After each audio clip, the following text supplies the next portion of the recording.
ہر ایک مومن کے دل کی ہے صدا مسلم پرسن اللہ، نہ بدلا ہے نہ بدلے گا میرا مسلم پرسن اللہ۔ بسم اللہ الرحمن الرحیم، الحمد للہ رب العالمین، والصلاة والسلام علی سید الانبیاء والمرسلین وعلی آلہ وصحبہ اجمعین ومن تبعہم بإحسان الی یوم الدین۔ یہاں آگے بھی بہت سی نشستیں خالی ہیں، میری درخواست ہے کہ آگے کی صف میں کچھ حضرات تشریف لے آئیں۔ مولانا بقایت اللہ صاحب آگے آ جائیے، ماسد الحسن صاحب آگے تشریف لے آئیے، اور بھی جو حضرات ہیں، مولانا جمال عارف صاحب آگے آ جائیے۔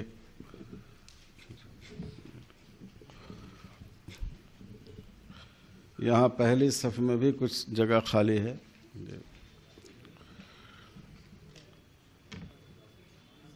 ماسد الحسن صاحب ادھر تشریف لے آئیے۔ جی جی جی جی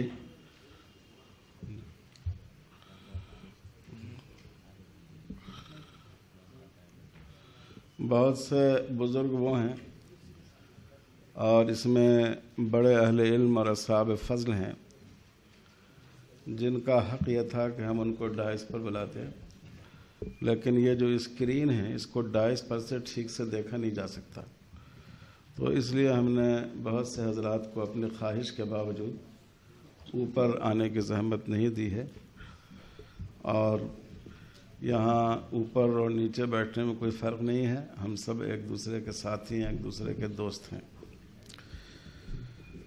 محترم بزرگوں، دوستوں اور دینی بھائیوں، اس وقت جو موضوع آپ کے سامنے ہے یہ تفہیم شریعت کا اصل موضوع ہے کہ مسلم پرسنل لاء پر جو اعتراضات کیے جاتے ہیں، جو معروف اعتراضات ہیں، آج کل میڈیا کا موضوع ہیں اور لوگوں کی نوک زبان پر ہیں۔ مجھے حیرت ہوئی، میں ابھی 2 روز پہلے بھٹکل سے آیا گوا، تو گوا اور ایئرپورٹ پر عورتیں لائن میں کیوں میں تھیں بورڈنگ کے لیے، تو مجھے حیرت ہوئی کہ اس میں ایک خاتون بات کر رہی تھی، پتہ نہیں انہوں نے میرے جیسے لوگوں کو دیکھ کر بات کی ہو، یہ بھی کوئی بات ہے، 4 شادی کریں گے؟ تو میرے کان میں یہ آواز پڑی، میں آگے بڑھ گیا، تو اتنی غلط فہمیاں لوگوں میں پھیلا دی گئی ہیں۔ تو اس لیے یہ جو چند موضوعات ہیں جن کو زیادہ زیر بحث لایا جاتا ہے، تو ان کو میں چاہتا ہوں کہ اس موضوع پر اس وقت بات ہوگی۔ ایسا نہیں ہے کہ اس میں جو اہل علم ہیں ان کی معلومات میں کوئی اضافہ ہوگا اس کی وجہ سے، ایسا نہیں۔ البتہ یہ ہے کہ اس کا فائدہ یہ ہوگا کہ ایک ترتیب آپ کے سامنے آ جائے گی، اگر کبھی ہم کو اس موضوع پر بات کرنا ہو اور لوگوں کو مطمئن کرنا ہو تو ہم کس طرح مطمئن کر سکتے ہیں، اور ہو سکتا ہے کہ آپ اس کو اور زیادہ تحقیق کے ساتھ اور نئے اعداد و شمار جمع کر کے بیان کریں اور لوگوں کو اور بہتر طور پر آپ مطمئن کر سکیں۔ تو اس نشست میں 3 گھنٹے کا وقت 3 موضوعات کے لیے ہے، تعدد ازدواج، طلاق، بلکہ 4 موضوع: تعدد ازدواج، طلاق بغیر تحکیم کے، حکم بنائے بغیر طلاق، اور چوتھے نفقہ مطلقہ۔ اس پر انشاءاللہ امید ہے کہ 45 منٹ میں اس پر گفتگو مکمل ہو جائے گی، اور اس کے بعد آدھا گھنٹہ مذاکرہ کے لیے ہوگا۔ یعنی آپ حضرات سے میں درخواست کروں گا کہ ان میں سے کسی ایک موضوع پر جو بات کہی گئی ہے اس کا خلاصہ آپ 5 منٹ میں بیان فرما دیجیے، اور پھر اس وقفے کے بعد دوسرا حصہ ہوگا جس میں وراثت کے مسائل آئیں گے،